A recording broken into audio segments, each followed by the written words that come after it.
on a cold, rain-soaked night in the Wyoming territory. The wind screamed through the pines like a living thing, tearing at the shutters of Ruth Calloway's cabin. The storm rolled across Red Creek Valley in black, furious waves, drowning the world in darkness. Most folks had long since barred their doors and banked their fires. But Ruth was still awake. She sat by the window with a cup of tea gone cold, her tired eyes tracing the shadows outside.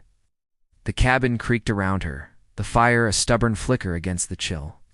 3 years had passed since her husband Samuel died of fever. The silence that followed had become both a comfort and a curse. Then she saw it movement out on the trail. At first just a blur in the downpour, something small, staggering, human. Ruth's heart clenched. She set her cup aside, snatched her lantern, and stepped out into the storm. "Hey," she shouted, her voice barely carrying over the wind. "You there?" The figure stopped, a boy, maybe 10, soaked through, shivering like a leaf. He stared at her with hollow eyes, too cold even to speak. "Oh, Lord," Ruth whispered, already moving. She wrapped her coat around him and half-carried, half-dragged him through the mud back to her cabin. Inside, she stripped off his wet clothes, bundled him in a blanket, and set him by the fire. The boy didn't speak until the heat began to chase the color back into his cheeks. When she offered him a bowl of stew, his hands trembled so badly, the spoon clattered against the rim. "Eat, sweetheart," she said gently. He obeyed, silent but desperate, finishing every drop. When he was done, he finally met her eyes. "My name's Tommy," he said, his voice rough and small. Ruth smiled. "Oh, Tommy, I'm Ruth Calloway. You're safe now." But safety was a fragile thing in the Wyoming territory. When Ruth asked where he'd come from, Tommy hesitated before pulling a small leather pouch from under the blanket.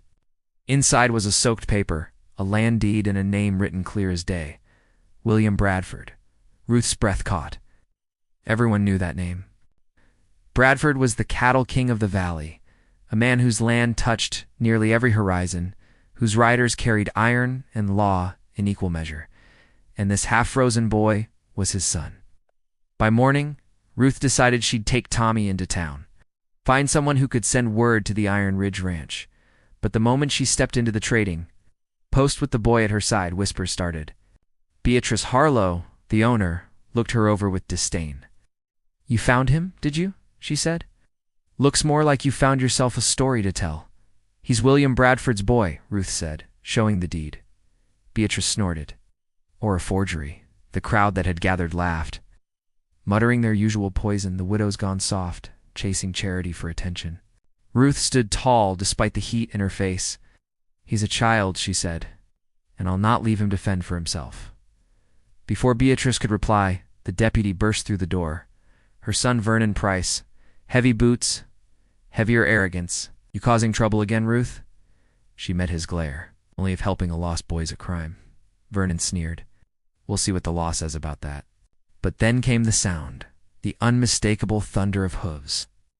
Every head turned toward the window as a dozen riders surrounded the street, rain splattering off their hats and coats. The door burst open, and in strode William Bradford himself, tall, grim eyes like sharpened steel. "Where's my son?" he demanded. Tommy's small voice rose from behind Ruth. "Pa." Bradford froze. Then he crossed the room in 3 strides, dropping to his knees and pulling the boy into his arms. The great cattle baron, the man people whispered could buy or bury anyone in the valley, broke into tears. "I thought I'd lost you," he whispered. When he finally stood, his gaze found Ruth. "You're the one who found him?" "Yes, sir," Ruth said quietly. "He was near my place, near took him." Bradford's eyes softened. "You saved my son's life." Beatrice tried to step forward, her smile suddenly sweet. "We were just—" Bradford cut her off. He turned him away. His voice was calm, but it hit like a gunshot. "My boy came here, asked for help, and you threw him out." "I didn't know," she stammered. "You didn't care." He looked around the room, his voice rising. "Not one of you did, except her." He pointed to Ruth, a widow with nothing, and she is the only one who remembered what decency is. The silence that followed was heavy, shamed. Bradford turned back to Ruth. "I owe you everything," he said. She shook her head.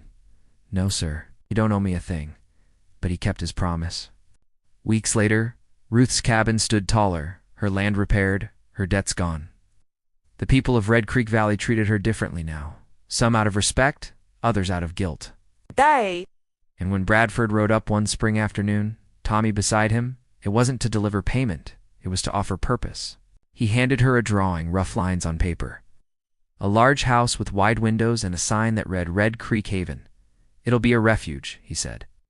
For children like Tommy, for anyone with nowhere else to go, and I want you to run it. Ruth could barely speak. Me. Bradford smiled. There's no one better. She looked at Tommy, who was grinning ear to ear, then back at the man who'd once been only a name whispered in fear. All right, she said, her voice breaking into a smile. Let's build it. That night, as the sun dipped behind the mountains, Ruth sat on her porch, watching the horizon burn gold. Tommy leaned against her shoulder. Miss Ruth, he said softly, do you think people will help others now, the way you did?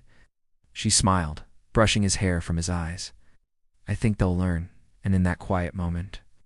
With the valley bathed in twilight and the promise of the haven rising on the wind, Ruth Calloway finally understood one act of kindness could change everything.